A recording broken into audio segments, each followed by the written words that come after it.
حضرت حبیبی اجمی رحمۃ اللہ تعالیٰ علیہ سود کا کاروبار کرتے تھے۔ اب تو لوگوں نے نام بدل دیا ہے نا، سود کا نام لوگوں نے پروفٹ رکھا ہے، اور بڑے بڑے حسین لوگ ہیں اور نئے نئے ہمارے ترجمے ہیں، اور وہ میں پیسے غریبوں کو دے دیتا ہوں۔ کبھی گندے پانی سے وضو ہوا ہے؟ تو گندے رقم سے غریبوں کا بھلا کرے گا، تجھے ثواب ملے گا۔ تو دین کے ساتھ مذاق کر رہا ہے۔ نبی پاک صلی اللہ علیہ وآلہ وسلم سے زیادہ تجھے غریبوں سے پیار ہے معاذ اللہ۔ حضور میں نے کہا سود لے لو اور غریبوں کو دے دینا، حضور رحمت للعالمین ہے نا۔ حبیب اجمی کہتے ہیں کہ میں سود کا کاروبار کرتا تھا۔ حضرت حسن بصری مجھے کبھی کبھی ملتے تھے اور مجھ سے فرمایا کرتے تھے کہ مہلت سے فائدہ اٹھا، کہیں ایسا نہ ہو تیری سزا شروع ہو جائے۔ مہلت سے فائدہ اٹھا، اللہ نے مہلت دی ہوئی ہے، تو سمجھتا ہے میں بڑا عقل مند ہوں، میں کہیں الجھ نہیں رہا، دھوکے دیے جا رہا ہوں، مجھے کوئی پکڑ ہی نہیں رہا۔ یہ مہلت ہے، فائدہ اٹھا، ورنہ جب بھی وہ پکڑنے پر آتا ہے پھر اس کی پکڑ سخت ہے، توبہ کر لے۔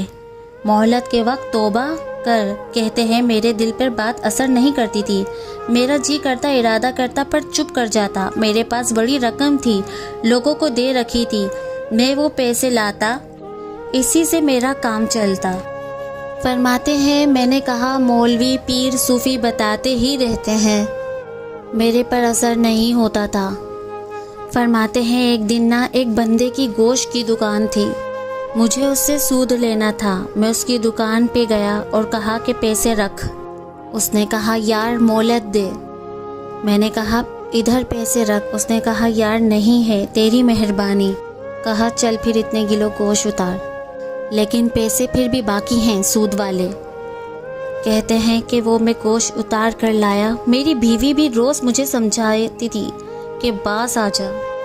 کہتے ہیں کہ میں گوشت گھر لایا۔ حضرت حبیبی اجمی کہتے ہیں میری بیوی پکانے کے لیے لے گئی، میری بیوی نے ہنڈیا چولہے پر چڑھائی، ابھی اس نے مسالہ ڈال کے اس کے اندر چمچہ گھمایا ہی تھا کہ وہ سارا خون بن گیا۔ میری بیوی چلائی، کہنے لگی جلدی آ، تو بھی برتن لا، بچے بھی بلا، میں بھی بیٹھتی ہوں، یہ خون بن گیا جو تو غریبوں کا نچوڑ کر لایا تھا، آج خون پئیں گے سارے، آ جاؤ۔ کہ اب میرے ذہن میں ایک بات گونجی، حسن بصری کی کہ وقت پر توبہ کر لے، کہیں تیری سزا نہ شروع ہو جائے۔ فرماتے ہیں آواز گونجی اور میں سمجھ گیا کہیں سزا تو شروع نہیں ہو گئی۔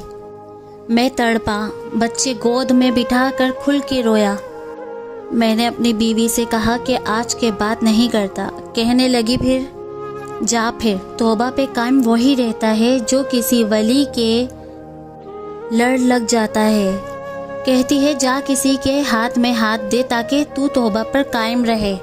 کہتے ہیں میں نکلا گھر سے حضرت حسن بصری کے پاس توبہ کرنے۔ ابھی میں رستے میں تھا کہ چھوٹے چھوٹے بچے کھیل رہے تھے۔ ایک بچہ پکارا اور کہنے لگا پیچھے ہٹ جاؤ، پیچھے ہٹو، بہت بڑا سود خور ہے یہ، ایسا نہ ہو کہ اس کا سایہ ہم پر پڑے تو ہم بھی اس کی نحوست والے ہو جائیں، پیچھے ہٹ جاؤ۔ کہتے ہیں کہ ایک اور چوٹ لگی۔ میں نے کہا یا اللہ، تیری ننھی مخلوق بھی مجھ سے نفرت کرتی ہے۔ فرماتے ہیں کہ حسن بصری کے پاس گیا تو قدموں پہ سر رکھ کر میں بڑا رویا۔ میں نے کہا میرے لیے دعا کر، عرش کا مالک مجھ سے راضی ہو جائے۔ سنا ہے جب آپ دعا کرتے ہیں تو بڑی جلدی سنتا ہے، دعا کر کے اب وہ مجھ سے راضی ہو جائے۔ اب تو میرے بچوں کی ہنڈیا میں بھی خون آنے لگ گیا ہے، مہربانی کر۔ کہتے ہیں کہ حسن بصری نے کہا تجھے مبارک ہو، میں دیکھ رہا ہوں کہ تیری توبہ سچی ہے تو اللہ بھی تجھ سے راضی ہو جائے گا۔ میں دیکھ رہا ہوں تیرے اندر احساس، تیرے لفظ بتاتے ہیں تو کھڑی توبہ کرتا ہے، جا، اللہ بڑا مہربان ہے۔ کہتے ہیں تسلی دی، پیار کیا، کھڑی توبہ کی، بیعت ہوا، واپس آیا تو بچے وہیں کھیل رہے تھے۔ فرماتے ہیں میں ڈرتے ڈرتے ان کے پاس سے گزرا تو ایک بچہ پکارا، کہنے لگا پیچھے ہٹ جاؤ، پیچھے ہٹ جاؤ، اللہ کا ولی حبیب اجمی آ رہا ہے، اللہ کا ولی حبیب آ رہا ہے۔ کہیں ایسا نہ ہو کہ ہمارے پیروں سے کوئی مٹی اڑے اور ولی کے کپڑوں پر پڑ جائے اور ہم اللہ کے ولی کے بے ادب ہو جائیں۔ فرماتے ہیں میں اللہ اکبر کہا، میں نے کہا مالک تیرے قربان جاؤں، ابھی میں نے توبہ کی، ابھی تو نے اپنی مخلوق کے دل میری طرف موڑ دیے، تو کھڑی سچی مہلت کے وقت توبہ کرو۔